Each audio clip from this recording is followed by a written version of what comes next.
कैसी बात कर रही है, हम भी पढ़ने जाएंगे। मैया ने कहा खबरदार, यहाँ कुछ बड़े बड़े बैठे होंगे, वो समय याद आ रहा होगा, क्योंकि न जाने कितनों की जिंदगी में ये समय आया होगा कि पट्टी भी नसीब नहीं होगी। हमने बचपन में देखा है सजनों, आजकल जैसी आजकल के जो बच्चों को फैसिलिटी है वो हम लोगों को नहीं थी। पेंट फट गया अगर तो थेगरा तो लगवा दो, पर नौ पेंट की गुंजाइश है। बेजमाने देखे हैं सजनों, शर्ट निकाल के जाओ करते स्कूलों में, कोई देख न ले जाओ पेंट फटो है। आजकल बड़ी फैसिलिटी मिल गई है लोगों को। श्रोताओ, ध्रुव जी बोले माँ चिंता मत करें, हम ना पट्टी ले आए। बोले काय की पट्टी? ध्रुव जी संग में ही लाए थे आम के पत्ते, माँ हम इन पर पढ़ लेंगे। सुनीति मैया समझ गई मेरा बच्चा कैसी बात कर रहा है। बेटा तेरे पास में कलम नहीं है? बोले मैया मेरे पास कलम है, सरकंडे की कलम लेके आ गया, मैया इस पे लिख लेंगे। सुनीति कहती है मेरा बच्चा स्याही खाते लाएगा? बोले हम पोता मिट्टी घोल के ले आए हैं, इससे लिख लेंगे। मैया की तो आंखों में आंसू आ गए, हाय मैं मर जाऊं। पढ़ने भेज दिया। जहां उत्तम पढ़ते हैं वहीं ध्रुव जी पढ़ते हैं, खून खून छिपता नहीं है। एक दिन एक लड़के ने कह दिया उत्तम तुम हलवा पूरी बनाकर लाते हो, सबको खिलाते हो, यहाँ तुम्हारा भैया भी तो पढ़ता है। मेरा भैया कौन? उत्तम, ध्रुव नाम है उसका, उत्तम। बेटा इनको शांत कर दो, आराम से बैठो। एक गंजे सबसे ज्यादा शैतान, देखो हंसना लोग को ऐसे, चुप है जा। अच्छा एक व्यक्ति बैठ जाए यहाँ बीच में आकर,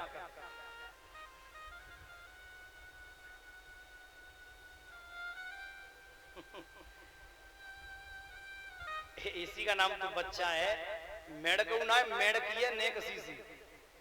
और वह मेढकी के चक्कर में पूरी कथा में भड़वंगा इन गंजन ने डालता। नहीं बैठोगे रे आराम, बैठ जाओ सब। बोलिए राधा रानी सरकार की।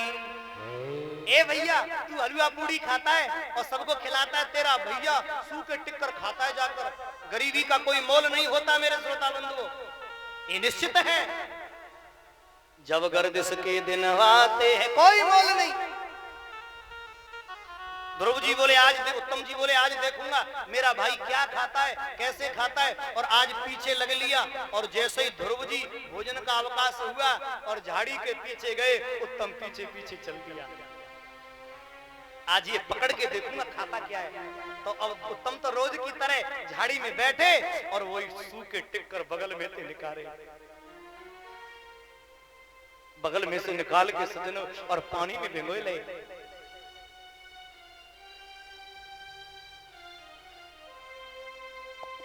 ध्यान देना भैया, सूखे टिक्कर निकाल के पानी में भिगोए ले और भिगोए के सजनों खाना शुरू कर दिया। उत्तम ने ये सब देख लिया। उत्तम बोले भैया आज के बाद तू मेरी पीछे से पहले तो हाथ रखा, और हाथ रखा तो ध्रुव जी कप गए। कौन है आप? मैं उत्तम। उत्तम राजकुमार आप क्यों?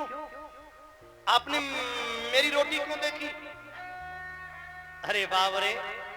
उत्तम बोले आज के बाद तू मेरा भोजन करेगा, मैं तेरा भोजन करूंगा। ये क्या भोजन करता है?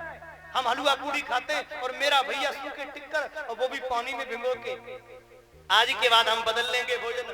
तो ध्रुव ने एक ही बात कही, रूखा सूखा खाई के ठंडा पानी पियो, देख पराई चूपड़ी मत ललचावे जी।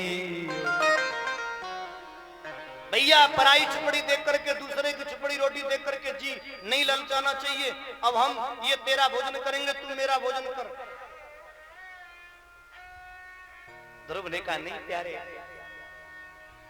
मेरे नसीब में जो लिखा है वही मुझे मिलेगा। उत्तम चरणों में गिर गए, बोले भैया मैंने सुना है तुम मेरे बड़े भैया हो, बोले हमारा तुम्हारा कोई मेल नहीं है। ध्रुव जी बोले, उत्तम बोले नहीं, तुम्हें मेरे संग चलना पड़ेगा। कहाँ? बोले महलों में। ध्रुव ने कहा नहीं भैया, हम नहीं जाएंगे, तुम बड़े घर के, हम छोटे घर के। बोले नहीं, चलना पड़ेगा। पैर पकड़ ले। और जब कसम खिलाई तो ध्रुव ने कहा अपनी माँ से पूछ लो। और वो छोटा सा बच्चा आज झोपड़ी में अपनी मैया से पूछने आ रहा।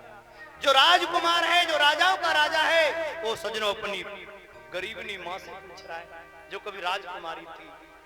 झोली फैलाए, झोली दो फैलाए के आवाज लगाई दी, मैया मैया तुम कहाँ हो?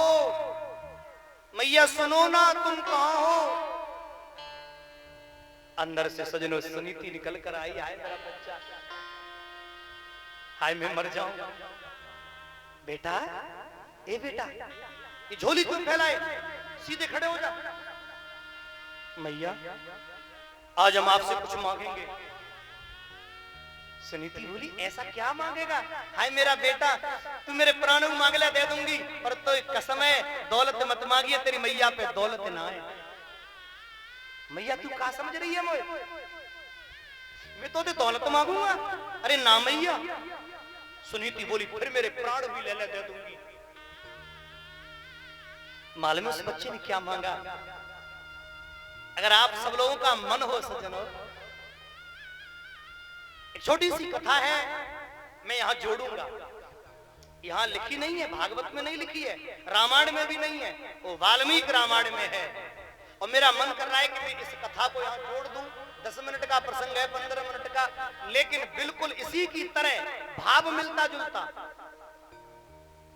आप सबकी राय से ही मैं करूंगा। हमारे भारत में 2 माताएं ऐसी जिनके जीवन में दुखों के पहाड़ टूटे हैं। एक माता सीता और एक माता सुनीता। मैया बड़े गौर से सुनना मेरी बात को। 2 ही माताएं ऐसी है, सीता और सुनीता, और दोनों के जीवन में कष्ट हुआ है। और संयोग देखिए, दोनों का जीवन बिल्कुल एक जैसा। दोनों को वन हुआ, दोनों को वन में ही पुत्र हुए, और दोनों के पुत्र पिता से मिलने गए। संयोग। ध्रुव जी झोली फैला रहे, मैया मैया हम आपसे कछु मांगे तो दे दोगी? सुनीति बोली प्राण भी ले ले, दौलत नहीं है। माँ हमने राजा नहीं देखे। ए माँ सुनना, ए माँ सुनना, राजा बड़े अच्छे होते होंगे ना। सुनीति मैया तो कोने में गिर गई। बुजुर्गो, ए लड़के, बहुत देर से प्यार से बोल रहा हूं, मैं उठा के पीछे बैठा दूंगा 1 मिनट में।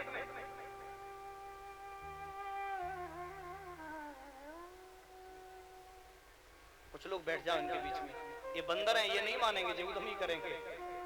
हैं? इन्हें कथा में ध्यान दे लो, कितनी तारीफ करी मैंने हालत तुम्हारी। नहीं पीछे मत बिठाना, बिठाओ यही रहेंगे। नहीं नहीं, बच्चों का ही तो खेल है कथा में, पर थोड़े शांत रखो। याद रखना मेरे भाई बहन, आप बड़े मन से सुनना, एक एक शब्द बड़े प्यार थे। आप सब लोगों का मन हो तो एक कथा में ऐसी जोड़ू जो कथा बहन भाइयों यहाँ अचानक मेरे दिमाग में आ गई है। 2 ही माता ऐसी हैं, सीता और सुनीता। सीता का 10 मिनट में मैं चरित्र आप लोगों को श्रवण करा दूं। सीता के जीवन में क्या संकट रहा। ये कथा वाल्मीकि रामायण की है, रामचरितमानस की नहीं है। बड़े बूढ़े कह दे तो सुनाऊं, बताओ? 10 मिनट की है, हाथ खड़ा करके बताओ, सबको समर्थन होगा तो ही सुनाऊंगा। अरे बहुत लोग कह रहे हैं, कुछ लोग तो कह ही ना रहे, बोले हम तो हाथ खड़ा करेंगे ही ना, कसम खाए के आए हैं। लेकिन मैं सुनाऊंगा जरूर मैया, आप सबके मन की कथा है ये। सीता मैया को जीवन है कितने कष्ट में भी, तो ये कथा में तुम्हें सुनाऊंगा 10 मिनट में। और फिर कथा परिचय जी, कथा चल रही है, ध्रुव जी जा रहे हैं पिताजी से मिलवे, लौट के आऊंगा बैग गेट डाल के नहीं मिलियो। कहाँ पिताजी, कहाँ ध्रुव कहाँ जा रहे हैं? पिताजी से मिलने। याद रखियो, मैं पूछूंगा, लौट के नहीं आऊंगा। आहा मेरे भैया, केवल 10 मिनट के लिए आप उस प्रसंग में प्रवेश करें।